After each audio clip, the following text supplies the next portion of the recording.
When it comes to hook sets, everybody has their preference. Angelo DePaola, the Coastal Connection with eXp Realty. We're here at J&M Tackle, the Gulf Coast foremost outfitter. As always, we have Carson Hall, and we're going to build you the 2 hook sets that we most like to use. Come on, and let's see how it goes. Carson, I guess start off with sizing the hook for the lure. This is one of the most important things, and you don't want too big or too small of a hook. And generally what I like to do is take my hook and lay it up by the head. And I want, just big enough so that the hook point and shank will go over the head. Why is that? Mainly I feel like it's just a good size for that size lure, but also if you have any issues when it comes around in wraps or something, it's more likely to not hang on. I don't know if it makes any difference. I always kind of thought if the fish bites the head and there's enough lure hook above the head, you're still gonna. Yeah, that hook point's hanging up. Yeah. More likely to get them. All right. Well, what I like to do is I'll measure from the back of the head or the hook lock to the end of my skirts, or really to where I want my hook point. And I like the hook point just past the edge of the skirt. So my eyes right here, and the back of the lure's right there. And that's about 2, 4, 6, about 6.5 inches there. So I'm gonna cut my cable. I'm gonna add a couple inches to make up for my loop. So I'm gonna cut this about 2.5 inches longer. Generally gets me pretty close. I'm gonna go 9 inches.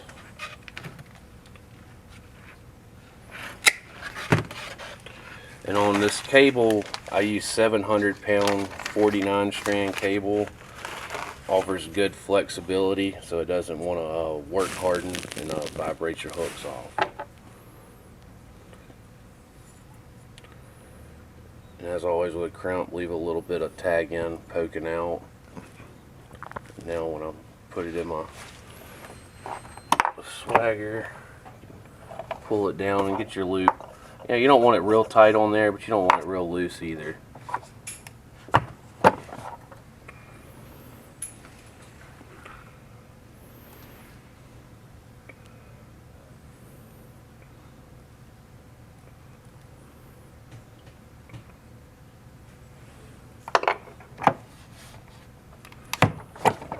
Once I got my length, then I'm going to come check it and make sure it's right, and holding that loop just behind the head, and with the skirts down, my hook points just past the skirts. So now we've got the crimp part of it done with the cable. We're going to put some heat shrink on here, and I prefer a flex rig over a stiff rig, so I'm only going to heat shrink my 2 ends. And when you do it, you want a little bit of heat shrink past the hook eye, and then you want it to come past your crimp a little ways also. That way you've got a little protection in there and keeps everything from just free flopping. And then on the other end, and this end you don't have to heat shrink. You can just tape it down whenever you do your crimp. But Good. we're going to do it like this. So now I'm going to put it on a tray. If you're at your house, a cookie sheet on the stove works real well. Just don't let your wife see it. So look, what kind of heat gun? I always feel like I get sucky heat guns. What kind of guns do you use here? This is a Wagner, and then they hold up pretty well. We'll get a year or 2 out of one, depending on how many times it gets dropped. But they hold up pretty well, and they get used quite a bit up here. Cool. But just make sure you got everything nice and straight, and just hold it there for a minute until it starts shrinking. Just slowly work your way down it.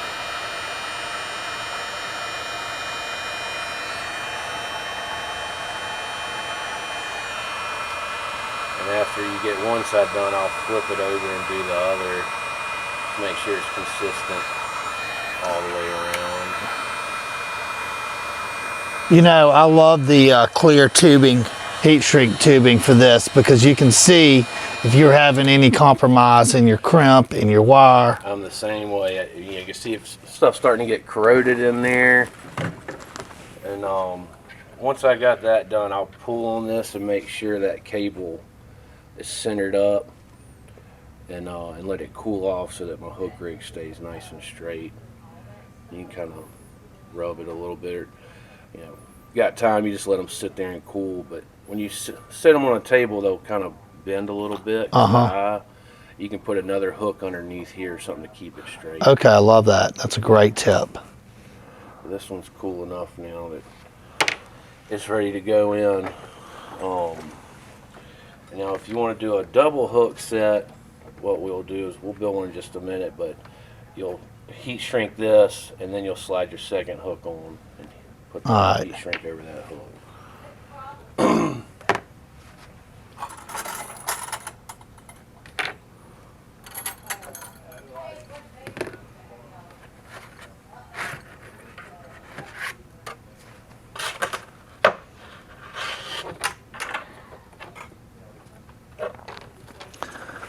So we were talking about this earlier, and we were talking, you know, the issue with a double hook set is you have two hooks, so you have two pressure points that possibly have to go into a fish's mouth, and billfish have hard mouths. Another thing, if you're having to take one of the hooks off or out of the fish, you have a second hook there that could hook you or your mate or whatever.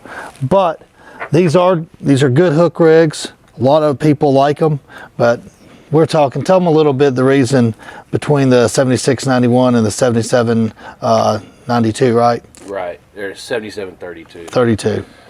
The 7691 has a turned in point. You can see it here, how it tips in a little bit towards the hook eye. And it's really nice because when you hook a fish and it's vibrating, the barb stays further away from the hole so it doesn't waller out, where with this one it wants to constantly work back and forth. But when a fish comes up and eats, if he comes from straight behind, having that hook point down doesn't work as well as a hook point straight up. So what some guys will do is they'll, on a double hook set, they'll run this one in the back and this one in the front. That way you kind of get the best of both worlds. But I'm still a single hook fan. I don't want to split that pressure between 2 points. I'd rather have it all in one. All right, but if you're a double hook fan, if you've like had some bad runs with the single hook, we're going to show you the double hook. Yeah. Same thing here. Just crimp it down.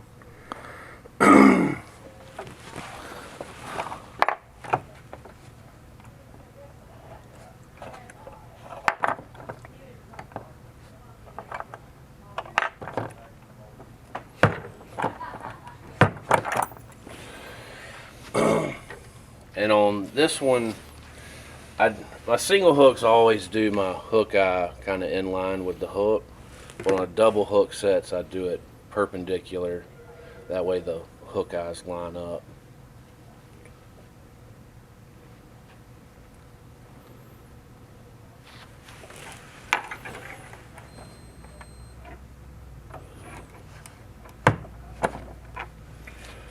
So again, we're going to do the same thing with the heat shrink here. We're going to go ahead and cut our second piece the length of the shank of the hook. Slide one on. Get it where we want it. Then we can take this one, put it in here. There's several things you can do to hold this. You can take a little piece of copper ballyhoo wire and twist that. We use these little like paper clips to hold our hook sets together, and it works pretty well when we're doing double hooks, which you usually want them 180. I had it 0 degree. Alright, so once you got it set up like that, then we're going to shrink it down, and that'll hold it all in place.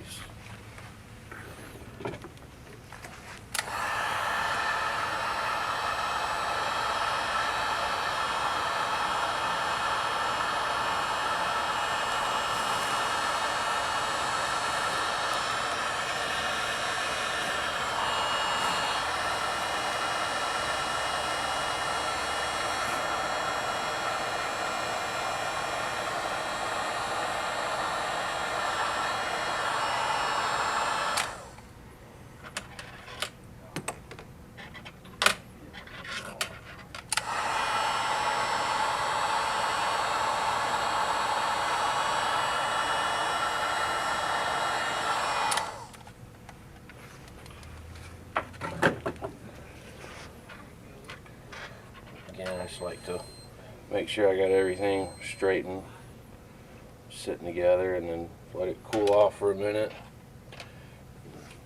Be ready. That one's ready to fish. That's it.